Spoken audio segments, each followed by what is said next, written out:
Welcome to MD Quickfire Podcast with Matt and Emily. My name is Andy McKinney from Business Protected. And what do Business Protected do? So we focus on looking after business owners, directors, shareholders, setting up their life insurance through their business in a tax efficient way.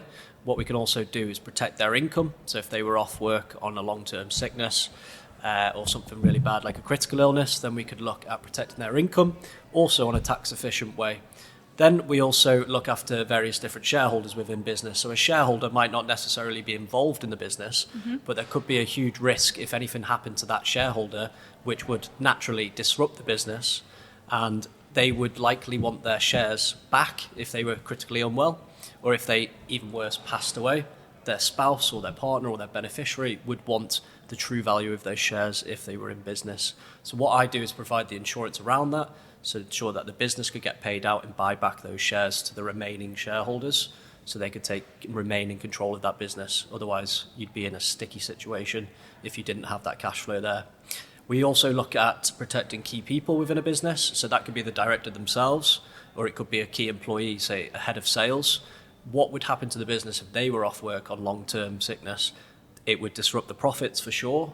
So we provide key person cover, key person protection, so you can replace that staff member with a salary, recruit someone new, or just protect the profits of the business to make sure that you can get by in this difficult time. We also do a lot of private medical insurance. So imagine incentivizing your contracts of employment for your employees. You can look at protecting themselves, their family, yourself as director levels, to incentivize and improve those contracts of employment, so you're retaining the best employees and making it a fun environment to work in, and a better environment basically with those additional benefits. So that's what I do day in, day out. And how easy and straightforward is it for a business owner to get something like this in place? It starts with a conversation. So it starts with a need and a realization that you need to have a conversation with a broker like myself. We do a in-depth fact find, which only takes about half an hour. We identify those pain points and we go away and do our research and tailor it to the fact find and what's really, really important to that business owner or that business to make sure it can survive during those difficult moments. And then we come back in and we provide a recommendation on what we believe the business should have. And we work with the business owner. So we're not just trying to ram down policies down your throat. We're working on your budget, your monthly budget, what's desirable, what's essential to you, where we can tailor it and make it to your circumstances. And so for people wanting to get into the industry, you're saying you have to have conversations with business owners. Is this direct face-to-face conversations, or is it over emails? And the reason why I ask is, if somebody coming into the industry, do they need to be confident and have interpersonal skills to be able to have those conversations? Yeah, 100%. I mean, it's a sales job at the end of the day. You've got to be confident. You've got to pick up the phone. The hardest part of this job is prospecting, finding new clients. So that's why we work with introducers. So we offer a commission share. So we work a lot with accountants, solicitors, loan brokers. Having confidence to speak to people like that and forge those relationships is only going to improve your business. Essentially, you're not going to make many sales if you're only chatting to someone over an email. We all know that, really, don't we? Being in business, you've got to have that personal approach. So for any young people that are getting into the industry, just remind yourself that it's a sales position and you need to have those confident and skills and work on that. But people buy people, and just remember that. Would you say networking is key to finding new clients? Yeah, I'd probably say networking for me contributes to about 30% of my business. The other is word of mouth referrals. It's probably another 30%, and then the other 30% is introducers, and then a small 10% is created from LinkedIn, social media, paid ads, that sort of stuff. Can you give an example of where someone didn't have something in place or the correct policy wasn't in place and how that turned out? But we talk about the success story. So I do personal life insurance as well for families, etc. So let's start with a positive story. So during COVID, I started in lockdown. I had a couple who had a son who's 15 years old. They were renting. So we're talking about life insurance, but we're not necessarily linking it to a mortgage because they don't have one. So that's what we call family protection. They wanted to provide their son with a lump sum payout if anything happened to them. The husband did not want to take out life insurance.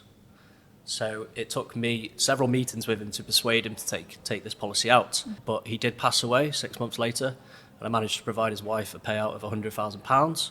And his son then turned, we're moving years down the line, just turned 18. He's now gone through his pilot license, and now he's just got a position at British Airways.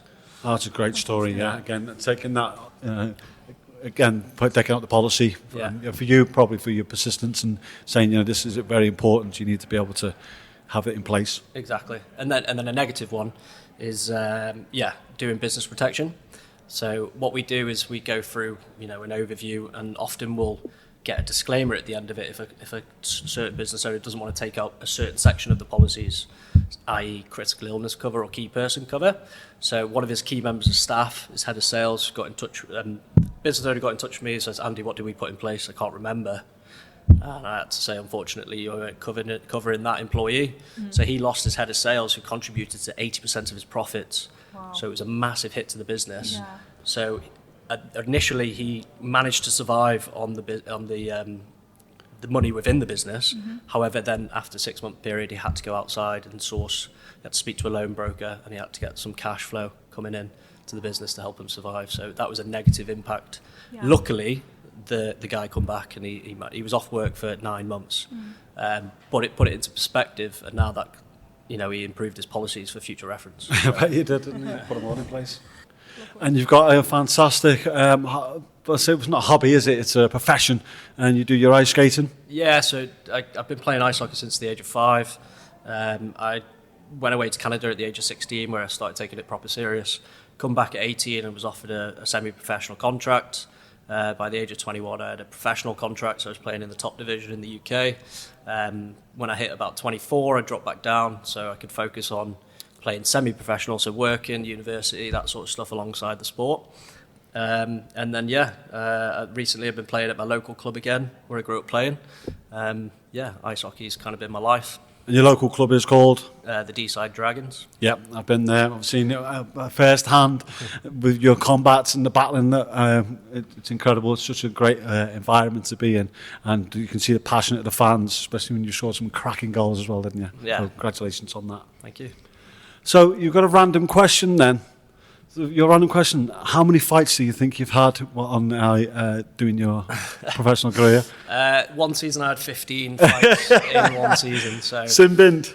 if you have a fight, you drop the gloves, there's a code, you just have a big tussle, and then you sit in the sin bin for 5 minutes. So probably say over my career, I've probably had about 50 fights. Yeah, there's more than that. There's more than that. You had 5 the other night when I seen you. I still got all my teeth, though, just for the record. Well, thank you so much for coming on. It's an absolute pleasure to have you on. Yes, thank you very much. Yeah, no worries. Thanks for inviting me. You've been listening to MD Quickfire Podcast. To sponsor our show or appear as a guest, visit us at mdfitout.co.uk.